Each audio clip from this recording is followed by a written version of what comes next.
Well, hi there folks, it's Matt Hayson here and I hope you had a wonderful break over the summer holiday period. I know I did. I'm very happy to be back now and reporting on the Sydney property market, and it's kicked off with a little bit of conjecture. As we know, the cash rate this week was left on hold at 0.1%. That's really ruffling some feathers of market commentators who are suggesting that the RBA is asleep at the wheel and need to be lifting interest rates. As we know, the RBA has always suggested that they want to see inflation sustainably between 2 and 3%. Currently, headline inflation is at 3.5%. They also wanted to see a fairly tight unemployment market that's driving now to potentially below 4%. And they also wanted to see sustainable wage growth. And there are some signs of that starting to occur across Australia. So it's not really leaving a lot of wriggle room for the RBA. Now, during the week, the press conference, the head of the RBA, Governor Philip Lowe, suggested that it is now plausible that interest rates could be lifted this year. That's a real wind back of that narrative that they were pushing through the course of last year, that interest rates would not be lifted until 2024, which was always a crazy timeline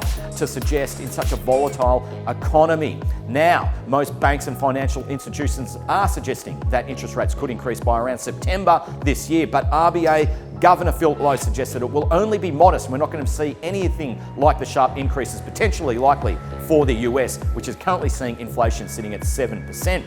Now, what's going on around our market? Well, we are seeing incredibly high levels of online inquiry, huge surge forward in that. Now, that's not necessarily translating into foot traffic at our open home inspections, although that is fairly steady. Now, we're certainly not seeing any FOMO on the part of buyers where they've got that intent that they've got to see a property and buy it immediately. It's far more stable this year, though the buyers that are in the market at the present time are still moving forward fairly quickly when they line up price and the level of accommodation. So that's a good positive sign for the market. That said, any of this blue chip property that's coming onto the market, we still expect that to be hotly contested, and that will reflect a fairly strong price outcome. But across the board, for the majority of properties which come onto the market, those more typical listings which really make up the bulk of what is available, that will see more balanced trading conditions between buyer and seller.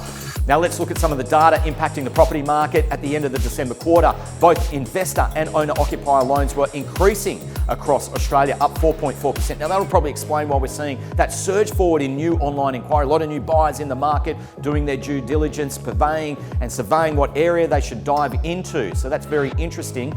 Also, we saw that there was modest increase in property prices here in Sydney, according to CoreLogic, up 0.6%. But new listings coming onto the market, they're actually declining. When we look at comparatively January this year to last year, it's down around 8%. And overall, the auction clearance rate last week was sitting at 51.6%, despite low volumes. But that's what's going on around the market. So plenty happening, a little bit stop-start. That's just how this world feels at the present time, but some positive signs for the overall property market. I look forward to reporting on it each week.